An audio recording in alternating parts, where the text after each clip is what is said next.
Madame, Messieurs, bonsoir et bienvenue dans ce journal de Congo 26 Télévision. Voici les grands titres. Gouvernance renforcée et impératif de sécurité, le Sénat a adopté 2 accords stratégiques signés à Washington entre la RDC, les États-Unis d'Amérique et le Rwanda portant sur le développement durable et la coopération sécuritaire.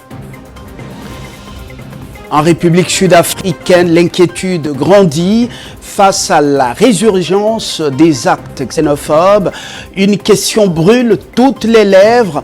Le président Cyril Ramaphosa est-il aujourd'hui impuissant à protéger les citoyens africains sur le sol de son pays? C'est la question qui se pose. Et puis, cette nouvelle peu encourageante pour les amoureux congolais du ballon rond, alors que nous sommes à l'approche du mondial 2026. Le défenseur Rocky Bouchiri, l'un des 26 léopards sélectionnés, est déclaré forfait. Voilà tout pour les grands titres de ce journal. Installez-vous, le journal commence maintenant sur Congo 26 Télévision.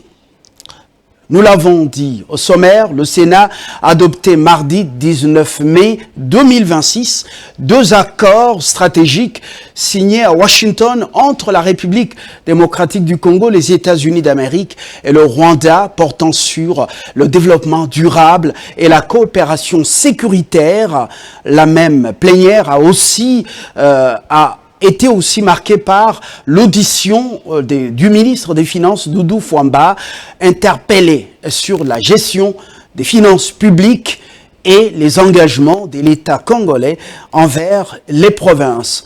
Entre accords diplomatiques et débats de gouvernance, le Sénat affiche sa volonté de consolider la stabilité du pays. Jade Mbiango pour ce récit. Sous la présidence de Jean-Michel Sama Lukonde, le Sénat a adopté 2 accords signés à Washington le 4 décembre 2025. Le premier établit un partenariat stratégique entre la RDC et les États-Unis autour de ressources naturelles et du développement durable. Le second vise à renforcer la coopération sécuritaire entre la RDC et le Rwanda pour soutenir les efforts de paix dans la région. Avant l'examen de ces textes, le ministre des Finances, Doudou Fwamba Likonde, a été auditionné sur les engagements financiers de l'État envers les provinces et la gestion des biens issus de la zarianisation. Le sénateur Célestin Vunabandi a contesté plusieurs réponses du ministre, dénonçant des incohérences dans la gestion des finances publiques. En réaction, le ministre a annoncé l'activation prochaine de la Caisse nationale de péréquation dès juillet 2026. Les commissions sénatoriales ont, quant à elles, insisté sur une gestion responsable des ressources naturelles et sur le renforcement de la coopération sécuritaire avec Kigali. La plénière a également transmis une proposition des lois sur la réforme du statut des huissiers de justice relative à la loi numéro 16/011 du 15 juillet 2016. Enfin, le président du Sénat a exprimé la solidarité de l'institution envers les populations de l'Ituri touchées par la résurgence d'Ebola. Dans le domaine de la santé, la fièvre hémorragique appelée maladie à virus Ebola, depuis son apparition jusqu'à nos jours, est beaucoup redoutée par les instances médicales nationales et internationales. Quels sont les symptômes et comment se prévenir? La réponse avec un médecin. Il s'appelle Wendy Mantelé. Il a été joint au téléphone par notre consoeur Rebecca Kalonda. Ebola est une maladie virale grave, très mortelle pour l'être humain. Quels sont les signes d'Ebola? Eh bien, les premiers symptômes vont ressembler au paludisme ou à une forte grippe. On peut avoir une forte fièvre soudaine, une grande fatigue, des maux de tête, des douleurs musculaires, des vomissements, de la diarrhée ou même de douleurs au ventre. Et dans les cas graves, il peut y avoir des saignements au niveau du nez, des gencives ou dans les selles. Comment se transmet Ebola? Ebola va se transmettre au contact avec les sangs, les vomissements, la sueur, les selles ou les objets contaminés d'une personne malade ou décédée de la maladie. Comment se protéger? Pour se protéger, les simples gestes permettent de le faire. se laver régulièrement les mains avec de l'eau et du savon. Nous devons éviter de toucher une personne malade sans protection, éviter tout contact avec les corps des personnes décédées, bien cuire les aliments que nous mangeons et en cas de symptômes, nous devons rapidement aller au centre de santé et ne pas se soigner seul à domicile. En cas de cas suspect, nous devons immédiatement informer les autorités sanitaires compétentes. Ebola est certes une maladie grave, mais nous ne devons pas céder à la panique. Plutôt le respect des mesures d'hygiène et l'information rapide auprès des autorités compétentes en cas de cas suspect va nous permettre d'arrêter l'expansion de la maladie et de stopper ce fléau. Et comme si la guerre, les massacres, ainsi que les maladies ne suffisaient pas, une partie du mur de la clôture du stade du 15 octobre au quartier résidentiel dans la municipalité de Bungulu. Nous sommes à Béniville, ne suffisait pas. Eh bien, ce mur s'est écroulé mardi 19 mai 2026 sur la rue Sylvie Roy, causant la mort de 2 élèves et sémant la panique parmi les passants. Selon plusieurs témoignages, le non-respect des normes de construction serait à la base du drame. Le chef du quartier Kambale, Silouéré Kanzoka, dénonce notamment la mauvaise qualité du mortier utilisé dans les travaux. Ces propos ont été recueillis sur place par notre correspondant Ricardo Olinga. Oui, je viens d'être alerté tout de suite. J'étais au bureau, tenir la réunion hebdomadaire du quartier.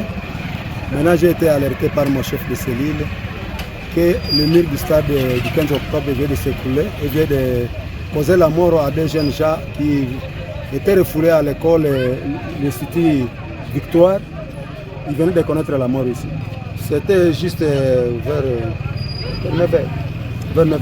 Et voilà que c'est ceux qui ont construit les murs du stade du 15 octobre.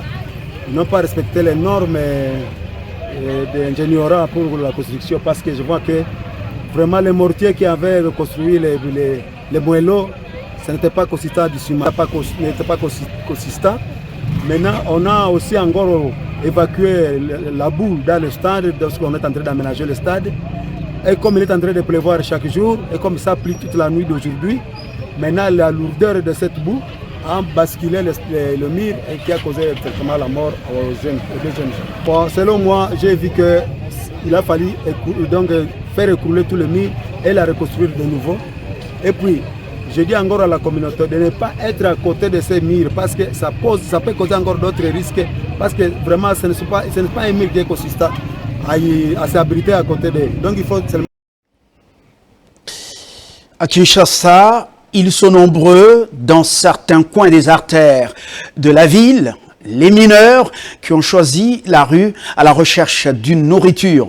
Mais quelles sont les causes de leur présence hors milieux familiaux? Trésor Corneille Tambi est allé les rencontrer ce mercredi. Il nous propose la réponse dans son reportage. Privés de l'encadrement familial, un droit pour tout enfant, plusieurs d'entre eux, dont l'âge varie entre 10 et 15 ans, se retrouvent aujourd'hui dans la rue, à la recherche du pain quotidien, bien-être, abri, tout comme la protection de la société. Je fais ce travail pour me trouver de quoi à manger. J'ai étudié, mais faute des moyens, j'ai interrompu avec les études. Quand il y avait gratuité de l'enseignement à l'école secondaire, j'avais accès à l'école. Mais depuis qu'on a levé cette mesure, je n'y vais plus. Ma mère, pauvre qu'elle est, n'a pas de moyens de me faire scolariser. Plusieurs autres causes qui poussent les enfants à rejoindre la rue exerçant le petit métier des vendeurs ambulants, tout article confondu, cireurs des chaussures et autres nettoyeurs des véhicules.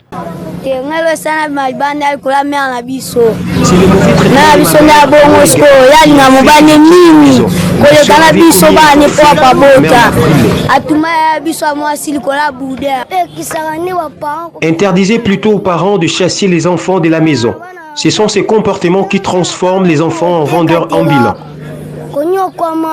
Face à cette situation, des appels aux autorités ont été lancés pour y remédier. Si on donne du travail à mes parents, je retournerai à l'école. Je veux retourner à l'école pour devenir président de la République.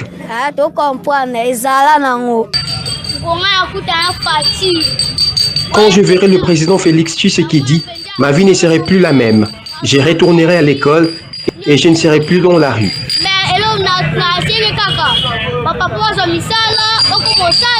La jeunesse est l'avenir de demain, dit-on, mais pour ces adolescents, cette phrase n'est qu'un slogan mieux. D'où le bien fondé d'une intervention des autorités pour inverser la situation.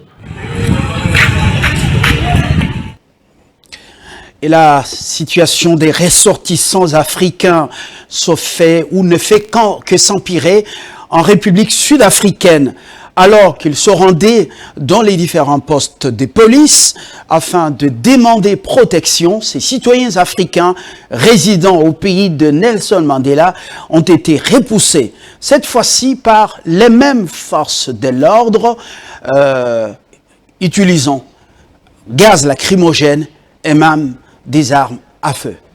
Suivez les détails avec Trésor Tambi.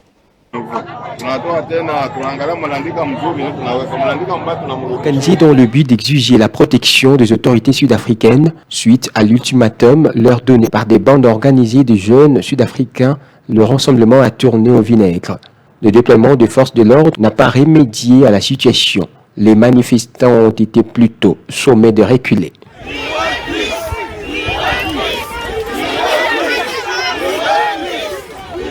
L'inaction des autorités sud-africaines inquiète plus d'une personne. Aucune déclaration officielle du président sud-africain Cyril Ramaphosa, alors que la situation prend l'ampleur sur des terres réputées hospitalières. Puissance économique du continent noir, le pays de Nelson Mandela devrait plutôt promouvoir l'unité africaine, la solidarité et la coexistence pacifique entre le peuple. Hélas, c'est le contraire au rendez-vous.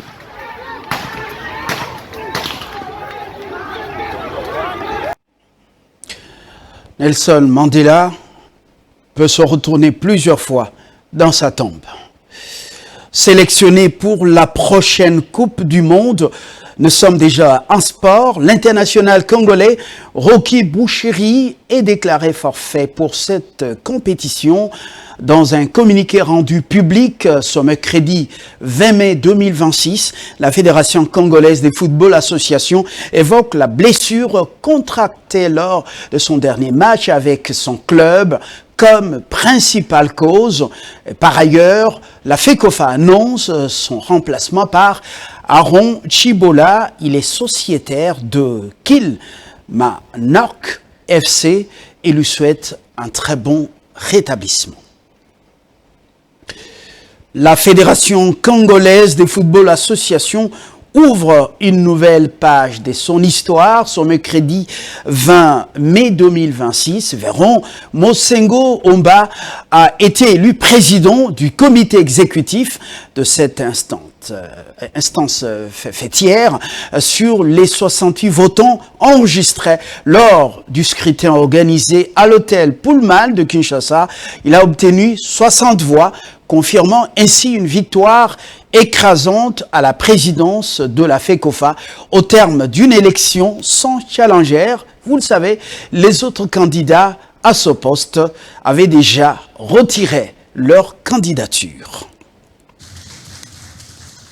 Le football congolais a besoin de beaucoup de personnes compétentes, expérimentées et de toutes les bonnes volontés.